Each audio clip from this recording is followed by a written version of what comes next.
వీడియోలో వెళ్ళే ముందు చిన్న రిక్వెస్ట్, మన ఛానల్‌కి ఇన్‌స్టాగ్రామ్ పేజ్ అయితే ఉంది. ప్రతి ఒక్కరు కూడా ఫాలో అయ్యి అక్కడ మెసేజ్ అయితే చేసుకోవచ్చు. ఇన్‌స్టాగ్రామ్ పేజ్ లింక్ వచ్చేసి కింద డిస్క్రిప్షన్‌లో ప్రొవైడ్ చేస్తాను. ప్రతి ఒక్కరు కూడా ఫాలో అయ్యి అక్కడ మెసేజ్ అయితే చేసుకోవచ్చు. ఇక మెయిన్ టాపిక్‌కి వెళ్దాం. పోస్టల్ డిపార్ట్‌మెంట్ సంబంధించి మనకి ఇప్పుడు ప్రెజెంట్ అయితే డాక్యుమెంట్ వెరిఫికేషన్ అయితే కండక్ట్ అయితే చేస్తున్నారు. మనకు లాస్ట్ డేట్ వచ్చేసి సెప్టెంబర్ 3 తారీఖు అయితే ఉండడం అయితే జరిగింది. ఇంకొకటి ఏందంటే చెప్పాల్సిన ఇన్ఫర్మేషన్ ఏందంటే చాలామంది కూడా రిజెక్ట్ అయితే అవుతున్నారు. ఎందుకంటే మనం ఆల్రెడీ చేస్తున్నాం కదా! అది దానికి సంబంధించిన మీరు సర్టిఫికేట్స్ అనేది ఇంకెవరైనా వెళ్ళకపోతే మీరు కరెక్ట్‌గా సర్టిఫికేట్స్ అనేది తీసుకొని వెళ్ళండి.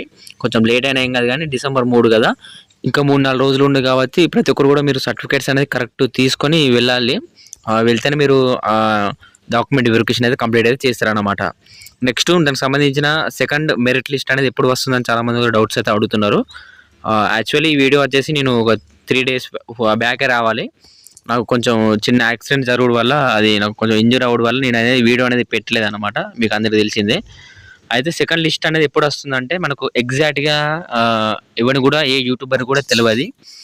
ముఖ్యంగా ఏందంటే మనకు సెకండ్ మెరిట్ లిస్ట్ వచ్చేసి మనకు సెప్టెంబర్ 15 తారీఖు వస్తదని మనకు అఫీషియల్‌గా అయితే లేదు ఎక్కడ కూడా. మనకు వచ్చిన ఇన్ఫర్మేషన్ ప్రకారం అయితే సెప్టెంబర్ 14 గాని, సెప్టెంబర్ 15 తారీఖు కానీ వచ్చే ఛాన్స్ ఉందని మనకు ఇన్ఫర్మేషన్ అయితే రావడం అయితే జరిగింది ఇంతకు ముందు మధ్యాహ్నం. అందువల్లనే ఈ వీడియో అయితే చేస్తున్నాను. అండ్ ఇంకొకటి గుడ్ న్యూస్ ఏందంటే మనకు తెలంగాణ ఉన్న ఆంధ్రప్రదేశ్ వాళ్ళకు good news plus bad news అన్నమాట. ఏందంటే మణిపూర్ స్టేట్‌కి సంబంధించి ఒకటి స్పెషల్‌గా అంతకుముందు కొన్ని ప్రాబ్లమ్స్ అంటే ఇష్యూస్ ఉండడం వల్ల వాళ్ళు అప్పుడు అంతకుముందు రిలీజ్ చేయలే అన్నమాట. అది ఇప్పుడు స్పెషల్‌కి సంబంధించి ఇప్పుడు నోటిఫికేషన్ అనేది ఓన్లీ మణిపూర్ స్టేట్‌కి మాత్రమే రిలీజ్ చేసిర్రన్నమాట. మణిపూర్ స్టేట్‌కి సంబంధించి అప్లై చేసుకోవాలా వద్దా అంటే నా నా ఇన్ఫర్మేషన్ ఏందంటే మీరు 15,000కు అక్కడికి వెళ్ళి చేసి 1 ఇయర్ చేసి వస్తా అనుకుంటే మేల్ వాళ్ళు వెళ్ళొచ్చు. నా సజెషన్ ఏందంటే ఫీమేల్ వాళ్ళైతే మీరు వెళ్ళకుంటేనే నయం. ఎందుకంటే 15,000 అంటే అక్కడికి వెళ్ళి మీరు రిస్క్ తీసుకొని ఫీమేల్ వాళ్ళు ముఖ్యంగా చెప్పేది ఏంటంటే ఫీమేల్ వాళ్ళు ఎవరైతే ఉంటారో మన ఛానల్ సబ్స్క్రైబర్స్ కొత్త వాళ్ళైనా కానీ మీరు వెళ్ళకుంటేనే బెటర్ అన్నమాట. ఎందుకంటే అక్కడ పోయి అక్కడ ఎట్లుంటుందో సిచ్యువేషన్ ఏంది అంత తెలియదు కాబట్టి మీరు అంత దూరం వెళ్ళకండి. నేను మళ్ళీ మళ్ళీ చెప్తున్నాను. ఎవరైతే మేల్ వాళ్ళు ఉంటారో అది అభిప్రాయము. ఎందుకంటే మీరు అంటే మీకు అర్జెంటుగా జాబ్ రావాలనుకుంటే మీరు అక్కడికి వెళ్ళి అంటే చేసుకోవచ్చు. ఒకవేళ మీకు జాబ్ వస్తే మాత్రం. అండ్ పోస్టులు వచ్చేసి నాకు తెలిసిన వరకు అయితే ఒక 200 నుంచి 300 మధ్యలో మాత్రమే ఉంటాయి. సపోజ్ 300 అనుకోండి. 300 పోస్టులలో మణిపూర్ వాళ్ళు ఫస్ట్ ప్రిఫరెన్స్ ఇస్తారు. ఎందుకంటే వాళ్ళకి ఇస్తారు ఫస్ట్ ప్రిఫరెన్స్. ఆ తర్వాత ఇతర స్టేట్‌లకు సంబంధించి ఇస్తారు. ఎనీవే మనకు 10/10 నుండి 20 అబోవ్ ఎవరికైతే ఏజ్ ఉంటుందో వాళ్ళకు ఖచ్చితంగా వస్తుంది మణిపూర్‌లో. ఎందుకంటే అక్కడ దాని మణిపూర్ స్టేట్‌కి సంబంధించి ఎవరు కూడా అప్లై చేసుకోరు సరిగా. అందువల్ల బయట స్టేట్‌కి సంబంధించి వాళ్ళకే వస్తాయి జాబులు. మీకు పెడితే మీకే వస్తది. కానీ మీరు ఒకటికి 2 సార్లు ఆలోచించుకొని వెళ్ళండి. ఎందుకంటే ఏదైనా గానీ చాలా ఇబ్బంది అయితది. నార్త్ సైడ్ కదా! అంతకుముందే మనకు అంతకుముందే మనకు ఏదో ప్రాబ్లమ్ ఉండడం వల్ల, ఇష్యూ ఉండడం వల్ల రిలీజ్ చేయలేదు.